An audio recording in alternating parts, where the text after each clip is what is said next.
Good afternoon guys, কি খবৰ আপোনালোকৰ? নিশ্চয় ভালে কুশলে আছে, মোৰো ভালেই বাৰু।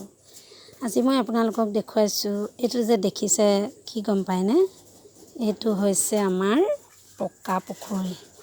ইয়াতে মাগুৰ মাছো জীয়াই থওঁ আৰু কিবাকিবি মাছো জীয়াই থোৱা হয়। আৰু ইয়াত আমাৰ হাঁহকেইটাই গা ধুই থাকে। ভালেমান দ আছে বাৰু। কেনেকুৱা লাগিছে দেখিছেনে? মাজে মাজে পানীটো খুব সুন্দৰকৈ সলাই দিওঁ আৰু ইয়াত আমি মাছ পোহোঁ। আৰু এইটোত আমি তামোল আমি বস্তাত বান্ধি ইয়াত আমি তামোল দেখিছেনে? তামোল তিয়াই থওঁ। এইটো পকা, এইটোত আমি তামোল তিয়াই থওঁ। ইয়াৰ পৰা উলিয়াই আমি তামোল খাওঁ। আৰু এইটোতে হাঁহ চৰি থাকে। এইটোত মটৰটো ধুনীয়াকৈ থাকে। আৰু বিশেষকৈ আপোনালোকক মই আজি এটা বস্তু দেখুৱাবলৈ আহিছোঁ। মানে মোৰ ভিডিঅ'টো বনোৱাৰ মূল কাৰণটো মই আপোনালোকক আজি দেখাবলৈ আহিছোঁ। বলকচোন যাওঁ, এখন আমাৰ বাৰী মহেন শৰ্মা আৰু হিমেন শৰ্মা, মানে মোৰ দেউতা আৰু দেওৰে লগ লাগি কৰিছে। আপোনালোকক যেতিয়া পুলি ডাঙৰ হ'ব খুব সুন্দৰকৈ দেখুৱাম।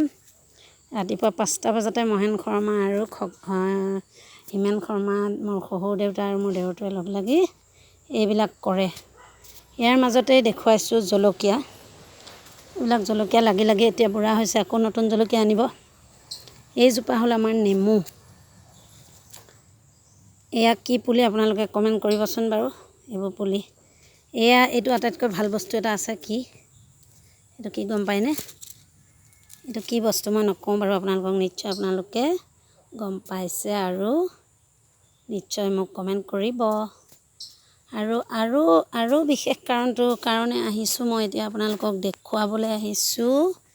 ইয়াৰ যিটো মই মেইন বস্তুটোৰ কাৰণে আহিছোঁ, সেইটো হৈছে এইটো যে দেখিছে, এইটো দেখিছেনে? এইটো কি বাৰু কওকচোন? এইটো হৈছে দুপৰ টেঙা পাত। ৰাতিপুৱা কিছুমানে খালী পেটতে খায়, মই কিন্তু খালী পেটত নাখাওঁ দেই ৰাইজসকল। এইটো দুপৰ টেঙা পাত যে দেখিছে, এই দুপৰ টেঙা পাত 7 খিলা বা 3 খিলা ধুনীয়াকৈ ধুই পখালি পেষ্ট বনাই গৰম পানীৰ লগত খাব। আপোনালোকৰ কিবা যদি কঁকালৰ বিষ আছে, নাইবা কিবা যদি পেচাব ইনফেকশ্যনৰ কিবা আছে, সকলোবিলাক মানে আপোনালোকৰ ভাল হ'ব। আৰু পাথৰ প্ৰব্লেম থাকিলেও মাজে মাজে এইটোতো একদম খাবই লাগে, অনিবাৰ্য। পাথৰৰ প্ৰব্লেম থাকিলে এইটো খাব লাগে, তেতিয়া এই বস্তুটো মানে পাথৰটো গলাই দিয়ে। মোৰ মানুহজনৰে পাথৰ আছে, মানে বহুত মানে পেচাব ইনফেকশ্যন পৰ্যন্ত হৈ গৈছে। কিন্তু মই এইটো দুপৰ টেঙা পাত পিচি খুৱাই থকাৰ ফলত, আৰু এটা মই নুৰিকিপ বুলি কয় দৰৱ এটা আছে, সেইটোও খুৱাইছোঁ। এতিয়া যথেষ্ট পৰিমাণে ভাল পাইছে বাৰু। তথাপিতো তেওঁ মানে বিশেষকৈ বহুত ভুগিব লগা হ'ল। কিন্তু মই তেওঁক বহুতখিনি মানে বচাই ৰাখিছোঁ। বহুত অসুখীয়া আছিলে যদিও এতিয়া মানে মই তেওঁক বহুতখিনিয়ে ভাল কৰিছোঁ। ঠিক আছে, বাই বাই ৰাইজসকল। আপোনালোকে মোৰ এই বাৰীখন চাই কেনেকুৱা পালে জনাব দেই। Bye bye.